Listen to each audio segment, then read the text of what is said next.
There comes a point in midlife where something inside you says, I cannot keep living like this anymore.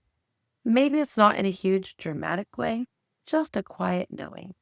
Knowing that the way that you've been showing up, the way that you've been caring for everyone else, the way that you've been moving through your days no longer feels like you. And so you start thinking about change, about reconnecting with yourself, about feeling more present in your own life, finding your way back to something that feels real. But what many women don't realize is that when they try to rebuild from that place, often take on more pressure than they need to. And unknowingly, they make the process heavier than it needs to be. So today, I want to walk you through 10 common patterns that I see in midlife women and a much simpler way from, hey there, I'm Michelle, and I help midlife women reconnect with themselves through small, gentle steps that rebuild self trust and help them feel more present in their own lives again. And one thing that I've noticed, both in my own life and in the women that I work with, is that midlife isn't always about starting over. More often, it's about returning to yourself. But when we feel like disconnected from ourselves, it's so easy to approach that return in ways that create more pressure on ourselves instead of more support. So let's talk about 10 mistakes that women make when trying to rebuild their life in midlife. But first, be sure to hit subscribe so that you don't miss any of our conversation. One of the first things I see is trying to change everything at once. When a woman realizes something in her life needs to shift, a lot of times what we do is we feel the urge to change everything immediately. All new routines, trying out every new habit you can find, lists of goals, but trying to overhaul your entire life at once very, very quickly leads to burnout. Real change begins with something much smaller, one small step that helps you reconnect with yourself again. It could be something as simple as guided meditation, reading a book, listening to music, just as long as it's something for you. Another mistake is comparing yourself to younger you. Many women look back at earlier seasons of life and think, I used to handle things so much better. But midlife is a different season with different needs. So instead of comparing yourself to who you used to be, this season invites you to discover who you are now. So take the time to do that. This goes back to taking small steps to reconnect with yourself. Third mistake I see very often is waiting until life feels calmer, waiting until things slow down. It is so common to say, I'll focus on myself once things settle down. But for many of us, life rarely becomes perfectly calm ever. Sometimes the most meaningful changes happen in the middle of life as it is right now. Don't wait. Take steps back to you now. Waiting does not benefit you or anyone else in your world. The fourth mistake I see very often is believing motivation should come first. A lot of women think that we need to feel motivated before we can begin making any changes in our life. But motivation, we have to find it, right?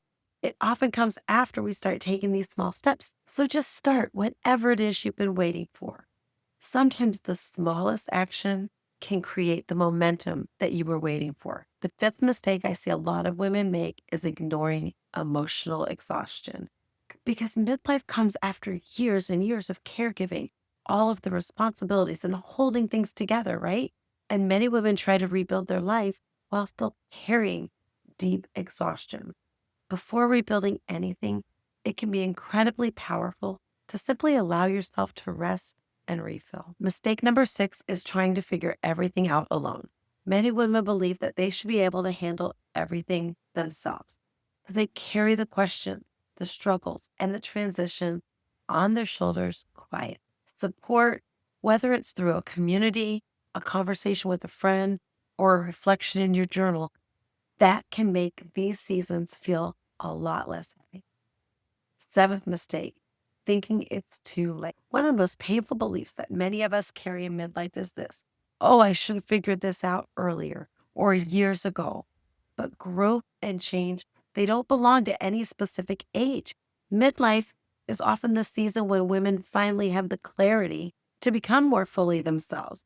It is a season of change and discovery. The eighth mistake I see very often is overloading yourself with too many new routines, trying to, redo everything. Sometimes when women try to improve their life, they create these very ambitious routines, a new morning routine. Let's do all these 15 things every night and all these systems. But when routines become a burden or overwhelming, they stop feeling supportive. A rhythm that feels gentle and realistic will carry you much further than these structured routines that feel like pressure. Mistake number nine, treating self care like a reward. Many women treat it as something that we earn after everything else is done. But when everything else comes first, then self care usually disappears entirely. Including yourself in your life is not selfish, it is necessary. 10, forgetting that self trust rebuilds slowly. One of the biggest mistakes that I see women make over and over is expecting immediate transformation in their lives in this season. But when you have spent years disconnecting from yourself, rebuilding that relationship takes time. So be patient, give yourself grace. Small promises kept to yourself over time are what rebuild this self trust again. Midlife doesn't require a dramatic reinvention. More often, it's an invitation to return to you in small, compassionate ways, not through high pressure, not through all this structure, but through little steps that remind you that you still matter in your own life. So today we talked about these 10 mistakes that I often see women make when trying to rebuild their life in midlife. They include things like trying to change everything at once, comparing yourself to your past you, waiting for the perfect time, ignoring exhaustion, or forgetting that these small steps can rebuild our trust. If you are navigating midlife and wanting to reconnect with yourself in a gentler way, I invite you to join my Simple Strides newsletter. Each week, I share reflections, affirmations, small practices that help midlife women rebuild this self trust and feel more present in their own lives. You'll find the link in the description below. And I would love to hear from you. Which of these mistakes do you struggle with the most? Let me know in the comments. And in the next video in this series, we're going to round it all out. We're going to talk about something that a lot of midlife women experience, but rarely talk about openly, what it feels like when life reorganizes itself in unexpected ways. So if you haven't already, hit subscribe. Make sure you don't miss the next conversation.